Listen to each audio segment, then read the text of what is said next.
I'm going to show you how to make this rich, creamy rinse out conditioner, as well as a lighter detangling leave-in conditioner.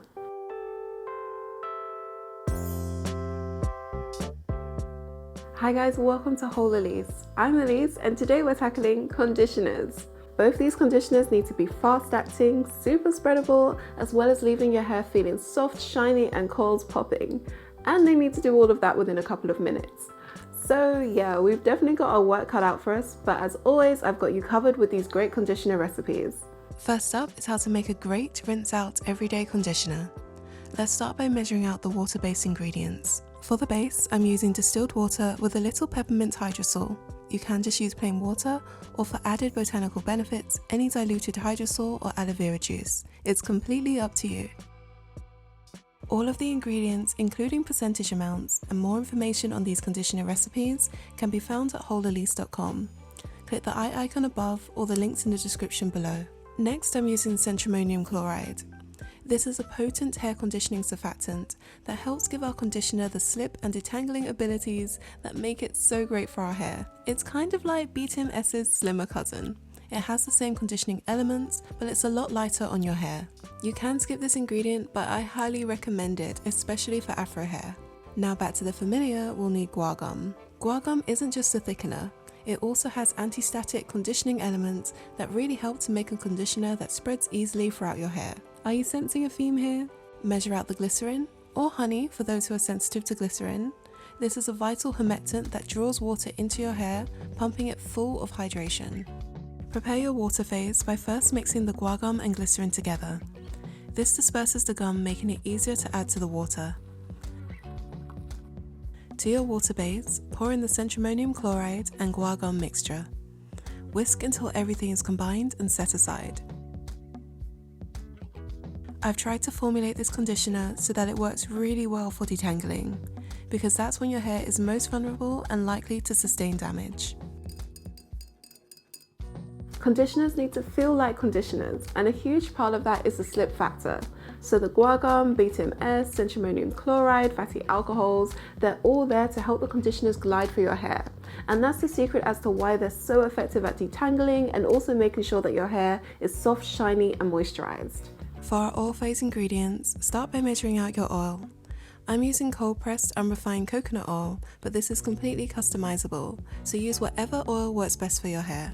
Now the next two ingredients really make a difference. You guys know how much I love BTMS for hair products. It works as both an emulsifier to blend our water and oil ingredients together, but also as a conditioning agent that adds slip, body, and smooths the cuticle layer of your hair. Now you can use any regular emulsifier, but your conditioner won't be as effective if you don't use this. We'll also need a stabilizer. I'm using cetyl alcohol, but any fatty alcohol will work. Like with the BTMS, this has dual functions, working both as a stabilizer to keep our conditioner ingredients together, but also as a feel enhancer, adding both slip and body to the formula. In another heatproof bowl, pour in the BTMS, cetyl alcohol, and coconut oil. At this stage, both your water and oil phases are prepped so we can move on to melting. Over a low, gentle heat, melt the two phases until no solids remain.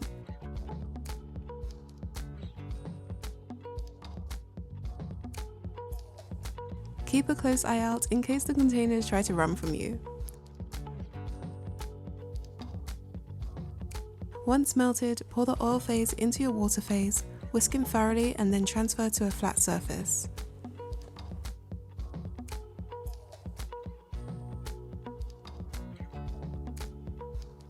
At this point, I'd usually switch to an immersion blender, but I was making such a small amount, I was actually able to emulsify this conditioner just using a hand whisk. You can of course still use an immersion blender if you want. What you're looking for is a uniform off-white liquid that thickens evenly as it cools. By the time it's cool enough to add in your other ingredients, it should have this thicker, creamy consistency. Rinse out conditioners are great to pump full of active and potent ingredients, especially humectants. They're fast acting, but you don't need to worry about the sticky or hardening quality that you can get with proteins and humectants, because they get washed off as soon as you rinse out the conditioner. Like with my shampoo recipes, I'm adding in panthenol or vitamin B5. This is an anti-static conditioning agent that works really well in hair products. Alongside this, I'm also adding in hydrolyzed wheat protein, and that works to strengthen and repair your hair. Both of these ingredients are optional, but are great additions to any hair products. However, these are heat-sensitive ingredients, so they need to be added to the rinse-out conditioner at this stage. Continue to whisk your conditioner until everything is mixed in.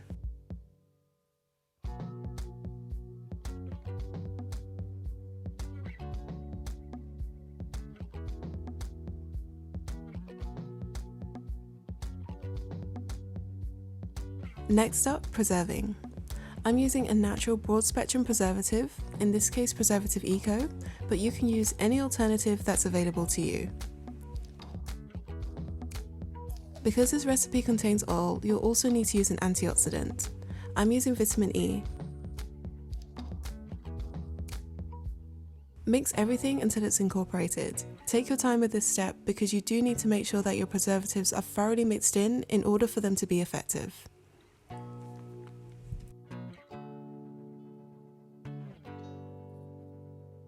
It's always a good idea to check the pH and adjust so that it's at an optimal range for your hair. I'm using citric acid as a pH adjuster. It's pretty common for hair products to be on the alkaline side depending on your ingredients. So using a small amount of something that's highly acidic like citric acid will bring the pH of our conditioner to a range that's close to your hair's pH. Click the link above for more information on how to pH balance your products. At this point, your conditioner should have this thick, glossy consistency. All the conditioning elements combine together to make this fast-acting, intensive conditioning treatment that you can use to restore vital hair nutrients, but also detangle and improve the look and feel of your hair. This is an everyday conditioner, great to use when you're not up for deep conditioning. Now, I'm a deep conditioner type of girl, but let's face it, we don't always have that extra time or energy to spend an additional hour with conditioner on our hair. So having an amazing rinse out conditioner for that instant moisture boost is absolutely essential.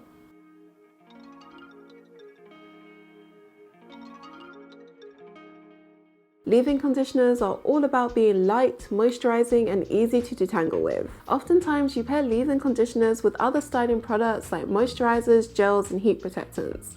So it's vital that you keep the oil elements to a minimum so that it still works well with other products. For our leave-in conditioner, we can still get all the benefits of traditional rinse-out conditioners. Like before, measure out your water base. I'm keeping to the same combination of water and herbal hydrosol. We're also using a smaller amount of centrimonium chloride and glycerin as this is a leave-on product, but the same amount of conditioning guar gum. Again, you can find the full conditioner recipes along with a formula calculator to help with scaling at WholeElise.com. And while you're there, you can check out even more DIY products that you can make at home. After mixing your guar gum and glycerin together, prepare the water phase by pouring in the centrimonium chloride and guar gum into your water base, whisking everything until it's combined. For the oil phase, you'll need a smaller amount of your chosen oil, along with the BTMS as your emulsifier and cetyl alcohol as your stabilizer. Combine the BTMS, cetyl alcohol, and coconut oil into another heat-proof container. And once both phases are ready, melt your oil and water phase over a low, gentle heat. Again, mix everything together before transferring it off the heat and onto a flat surface. After whisking until it's fully emulsified, it has a lighter consistency when compared to the rinse-out conditioner. This will continue to thicken up, but at this stage it's important that everything is mixed together and there are no lumps or separation between the water and oil ingredients. As this is a leave-in conditioner, I'm skipping adding in protein, but I will still be using the panthenol or vitamin B5 as an active conditioning agent.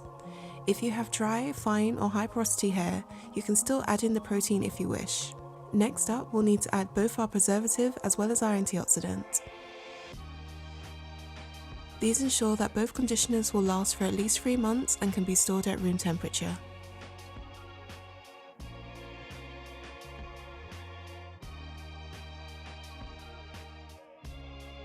I'm also adding a sprinkle of citric acid to keep the pH between 4 and 5. I like to use either a squeeze or pump container for easy access, but it's up to you. You can even use a tub. I'm not here to judge. This leave-in conditioner gives that final burst of hydration right at the end of your wash routine, and this ensures that your hair stays moisturized and defined for as long as possible. If you combine these leave-in conditioners with either the clarifying or moisturizing shampoo in my last tutorial, then you'll have the ultimate wash day routine. Check out WholeElise.com for the full recipes and subscribe for even more natural hair and skincare tutorials.